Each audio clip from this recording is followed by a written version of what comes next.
Hey, what's up guys? Oke guys, di video kali ini gue akan menceritakan seluruh cerita dari film When a Stranger Calls yang dirilis pada tahun 2006.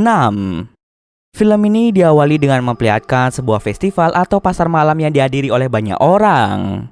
Tentu dengan adanya pasar malam tersebut, suasana di sana menjadi sangat berisik. Tanpa disadari oleh orang lain, terdapat sosok misterius yang menyelinap masuk ke dalam salah satu rumah dan dia dengan tega membunuh 3 anak dan salah satu pengasuh. Teriakan histeris sebelum mereka meninggal pun tidak didengar oleh orang lain. Kemudian di pagi harinya terdapat banyak polisi lokal yang memasuki rumah itu, di mana memperlihatkan beberapa pembunuhan yang dilakukan oleh sosok misterius. Para korban termasuk 3 anak dan 1 pengasuh segera dievakuasi.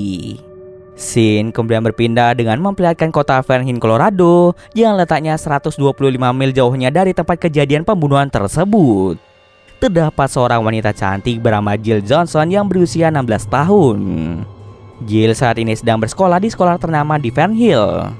Saat jam istirahat berlangsung, Jill tiba-tiba didatangi oleh seorang pria bernama Bobby yang ternyata adalah mantan pacar Jill.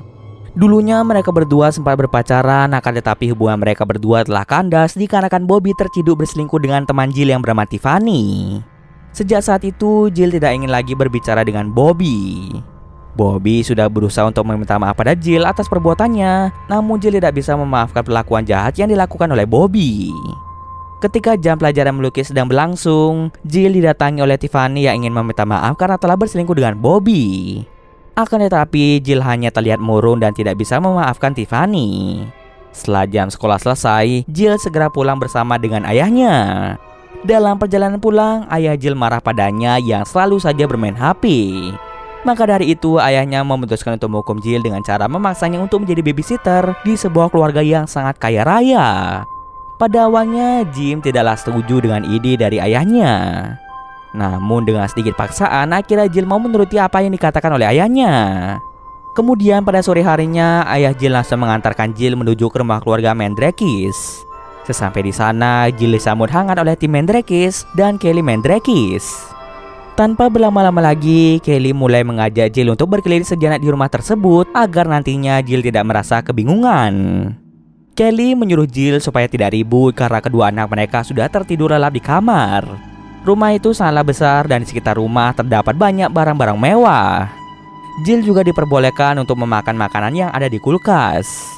Di ruang tengah terdapat sebuah taman kecil yang dipenuhi oleh banyak burung-burung dan juga kolam ikan. Kelly juga menunjukkan rumah anaknya yaitu Todd yang berada tak jauh dari tempat itu. Jika ada sesuatu yang penting, Jill disuruh menghubungi nomor-nomor yang tertera di tembok. Atau Jill bisa pergi ke lantai 3 karena di sana terdapat pembantu Kelly yang bernama Rosa. Setelah menjelaskan semuanya, Tim dan Kelly segera pergi dari rumah tersebut karena ada urusan penting. Tim dan Kelly akan kembali pada tengah malam. Sebelum berangkat, Kelly menuliskan kode sistem keamanan rumah pada seri kertas. Jill mulai bersantai di ruang tengah sampai matahari terbenam.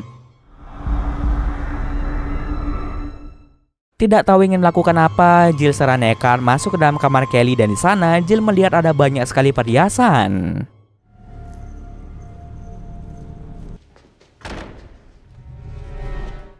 Tanpa ragu, Jill menggunakan beberapa perhiasan tersebut. Karena Jill sangat takut jika Rosa menciduknya, akhirnya Jill segera keluar dari kamar itu. Di ruang tamu, Jill secara tidak sengaja mendengar suara-suara dari luar rumah. Ketika dicek, ternyata itu adalah Rosa yang sedang memberi makan ikan-ikan tersebut. Lalu Jill kembali ke ruang tamu dan di sana Jill menerima telepon misterius. Ketika Jill mengangkat telepon itu, dia tidak mendengar suara dari siapapun. Agar Jill tidak merasa ketakutan, ia langsung menelpon sahabat dekatnya yang bernama Scarlett. Di sana Jill memberitahu Scarlett bahwa rumah keluarga Mandrakis sangat-sangat mengagumkan.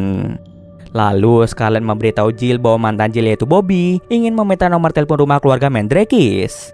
Rencananya Bobby ingin menelpon Jill dan akan meminta maaf atas perselingkuhan yang ia lakukan. Karena Jill masih menyukai Bobby, Jill menyuruh Scarlett untuk memberikan nomor telepon itu agar dirinya bisa berkomunikasi lagi dengan Bobby. Scarlett memberitahu Jill kalau sebentar lagi ia akan keluar untuk merayakan pesta api unggun bersama dengan teman-teman sekolah yang lain. Sayangnya Jill tidak bisa ikut karena dirinya masih sibuk menjadi babysitter. Setelah selesai teleponan, Jill merasa kaget setelah mendengar alarm rumah yang mendadak berbunyi. Tentu dengan alarm yang berbunyi membuat Kelly dan tim tahu jika terjadi sesuatu di rumah. Kelly langsung menelpon Jill untuk mengecek keadaannya. Jill pun meyakinkan Kelly bahwa semuanya baik-baik saja dan tidak ada sesuatu yang terjadi. Baru beberapa menit menutup telepon itu, lagi dan lagi Jill mendapatkan telepon dari sosok pria misterius. Beberapa kali ia diteror oleh sosok tersebut hingga membuat Jill menjadi kesal sekaligus takut. Tiba-tiba dari belakang Jill muncullah Tiffany yang secara diam-diam masuk ke dalam rumah itu. Well, maybe I'm expecting a call. Tiffany tahu keberadaan dari Jill karena Scarlett lah yang memberitahukan keberadaan dari Jill. Di situ Tiffany sempat berkeliling sebentar di rumah itu dan dia merasa sangat takjub dengan rumah tersebut. Jill merasa sangat bingung dari mana Tiffany bisa masuk ke dalam rumah. Tiffany mengaku kalau dirinya masuk lewat garasi yang memang terbuka sejak tadi.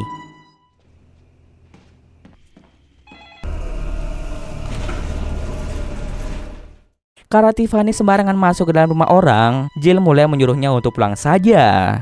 Sebelum pulang, Tiffany meminta maaf pada Jill karena dirinya pernah berselingkuh dengan pacar Jill yaitu Bobby. Tapi Jill yang masih merasa kesal langsung mengusir Tiffany dari rumah tersebut.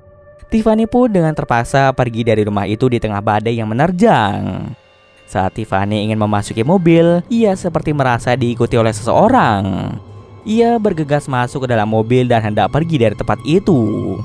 Akan tetapi Tiffany tidak menyadari bahwa ada batang kayu yang menghalangi jalan keluar. Dengan terpaksa Tiffany turun dari mobil untuk menyingkirkan batang tersebut. Namun tiba-tiba terjadi sesuatu pada Tiffany. Sementara itu di rumah, Jill sempat mendengar suara ketukan pintu, tapi setelah dicek sama sekali tidak ada orang.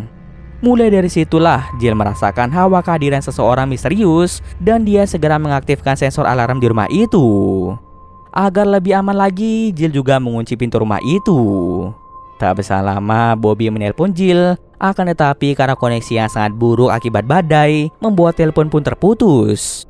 Tak lama kemudian, Jill lagi dan lagi mendapatkan telepon dan kali ini terdengarlah suara pria misterius yang kemungkinan besar ingin menyakiti Jill.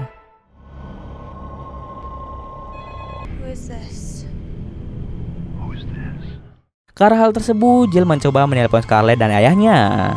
Namun sayangnya koneksi teleponnya mulai gangguan. Semua nomor telepon yang tertera di tembok sudah dihubungi oleh Jill, tetapi panggilan itu percuma saja dilakukan karena koneksi teleponnya yang masih gangguan. Berkali-kali ia mencoba telepon itu hingga pada akhirnya Jill mencoba menghubungi pihak kepolisian, berharap teleponnya mau tersambung ke kantor polisi. Beruntungnya teleponnya berhasil terhubung ke pihak kepolisian dan Jill memberitahu mereka bahwa ada sosok misterius yang mulai menerornya dengan cara menelponnya berkali-kali. Walaupun sosok itu belum mengancam keselamatan Jill, tapi hal itu pun membuatnya sangat ketakutan. Mendengar keluhan dari Jill, beberapa petugas polisi dikerahkan menuju ke rumah keluarga Mandrakis. Setelah menghubungi polisi, Jill mencoba mencari keberadaan dari Rosa yang dari tadi tidak kunjung terlihat batang hidungnya. Ia mencoba menelpon Rosa, tapi ternyata HP milik Rosa berada di dekat mesin cuci.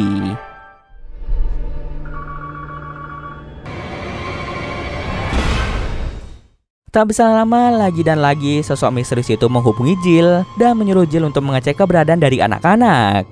Setelah mengecek ke kamar, Jill melihat kedua anak Kelly sedang tertidur lelap. Setelah kembali dari kamar anak-anak, sosok tersebut lagi dan lagi menanyakan keberadaan dari anak-anak tersebut dan sontak Jill merasa sangat kaget karena ternyata sosok itu telah memata-matainya sejak tadi. Merasa takut, Jill menutup sebagian jendela dan langsung menelpon pihak polisi. Kemudian pihak polisi mengatakan jika sosok itu menelpon Jill lagi, maka sebisa mungkin Jill harus mengajak sosok itu berbicara selama 60 detik agar para polisi bisa melacak di mana lokasi sosok itu berada. Kemudian Jill ingat anak dari keluarga Mandrakis yaitu Todd yang tinggal tak jauh dari tempat itu. Dan ketika ia mencoba menelponnya, ternyata tidak ada jawaban. Namun anehnya dari jendela, ia melihat lampu rumah anak Mandrakis hidup begitu saja. Maka dari itu, Jill segera pergi ke sana untuk meminta bantuan.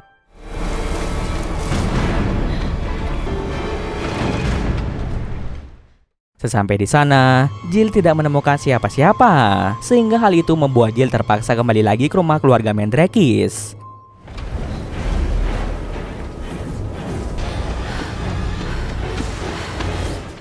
Setelah berhasil kembali, Jill menerima telepon dari sosok itu dan Jill mencoba mengajaknya berbicara hingga pada akhirnya Jill berhasil menelponnya selama lebih dari 60 detik. Yang artinya pihak polisi pasti sudah melacak keberadaan dari sosok misterius itu yang terus saja meneror Jill. Lalu Jill memasuki kamar dari Rosa yang terletak di lantai 3 dan alangkah terkejutnya Jill menemukan mayat Tiffany berada di kamar mandi. Rosa?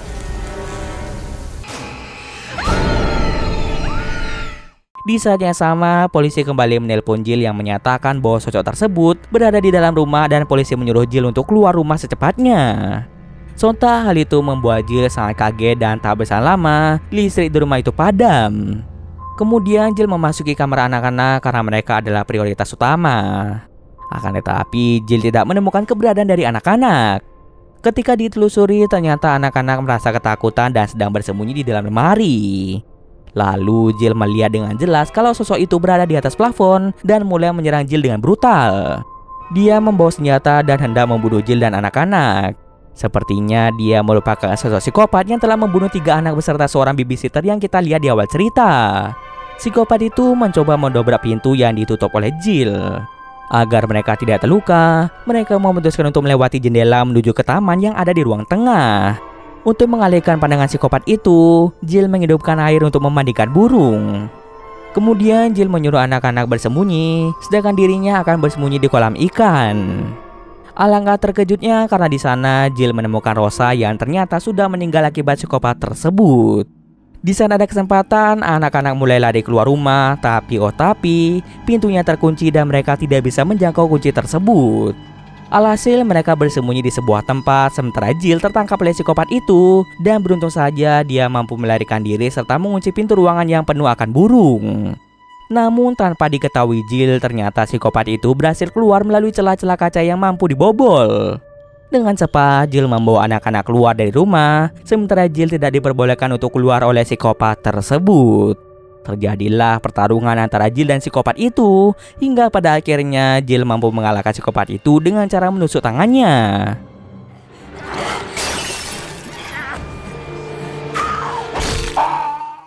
Beruntungnya polisi datang tepat pada waktunya dan berhasil menangkap psikopat yang sudah sejak lama menjadi buronan polisi. Semenjak kejadian tersebut, Jill mengalami trauma yang sangat mendalam dan keluarga Mandrake juga merasa berterima kasih pada Jill karena telah berani menyelamatkan anak-anak mereka. Scene akhir memperlihatkan Jill yang saat ini berada di rumah sakit. Semenjak saat itu, Jill kerap mengalami halusinasi diserang oleh psikopat tersebut yang membuat Jill selalu menjerit ketakutan. Para dokter dan ayah Jill berusaha menenangkan Jill yang sering merasa panik dan cerita pun selesai. Oke, mungkin sekian dulu video kali ini. Jika ada kesalahan gue mohon maaf. Oke, see you next video guys.